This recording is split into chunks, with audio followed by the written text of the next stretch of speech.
জানেন বন্ধুরা, আজকে আপনাদের কাছে খুশিতে একটা কথা শেয়ার করার জন্য পায়েল চলে এসেছে। তো আজকে আমি আপনাদের কাছে একটা কথা শেয়ার করব। মেয়েরা যখন শ্বশুরবাড়ি থেকে মার খেয়ে বাপের বাড়ি চলে আসে, তখন তার মা বলে, আহারে, মা কেন, তার অল ফ্যামিলি বলে, আহারে শ্বশুরবাড়ির লোকেরা তো কি ঢ্যামনা, কি বদমাইশ, মেয়েটাকে আমার মেরে আর তাড়িয়ে দিয়েছে, আমার মেয়ের কোনো দোষ নেই। আর যখন বউয়েরা শ্বশুরবাড়ি থেকে বাপের বাড়ি যায় মার খেয়ে, তখন শ্বশুরবাড়ির লোকেরা কি বলে জানেন? বউটা প্রচুর ঢ্যামনা, মিথ্যেবাজি, আর এত ঝগড়া কুটে, এত জ্বালায়, তাই মেরেছে, মেরে বার করে দিয়েছে। তাদের কি খুশি হয়, কিন্তু নিজেরা চিন্তা করে না আমার বাড়ির মেয়েটাও মার খেয়ে যখন বাপের বাড়িতে চলে আসে, নিশ্চয়ই কিছু না কিছু দোষ আছে, তাই না? কিন্তু মেয়ের একটুও দোষ দেখে না, আর বউয়ের দোষ প্রচুর দেখে।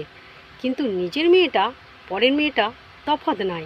তখনই বুঝে নিতে হবে, নিশ্চয়ই আমার মেয়েকে যেরকম মেরেছে, আর আমার বউটাকেও সেরকম বিনা কারণে মেরেছে, তাই না? এগুলো বোঝে না শ্বশুরবাড়ির লোকেরা বোঝে না। যারা অবুঝ হয় না, অবুঝের মতন কাজ করে, যাদের পেটে শিক্ষা নেই, দীক্ষা নেই, তারা এসব মূল্য কী করে বুঝবে, তা না? কিন্তু নিজের মেয়েটাকে যেরকম ভাবতে হয়, পরের মেয়েটাকেও সেরকম ভাবতে হয়।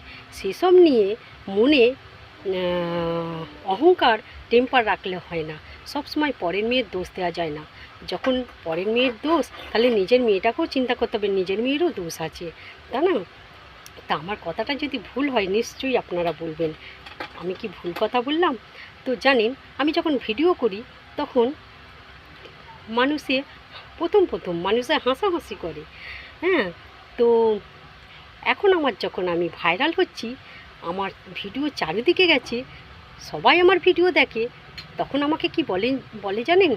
ও বাবা, তুমি তো খুব ভাইরাল হয়ে গেলে, আর সব জায়গায় দেখছি তোমার মানে ভিডিও, আর তোমার মানে কি সুন্দর সুন্দর ফ্রেন্ড, আর কত সুন্দর সুন্দর তোমার কমেন্ট, আর তুমি তো ভালোই ফেসবুকে ইনকাম করছো।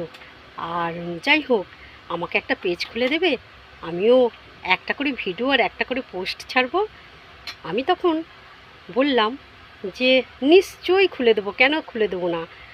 একসময় তুমি আমাকে দেখে হেসেছিলে, তা না? কিন্তু আজ তুমি কেন বলছো যে আমি ভিডিও করব? হ্যাঁ, দেখো, এটা মানুষকে দেখে হাসাহাসি করা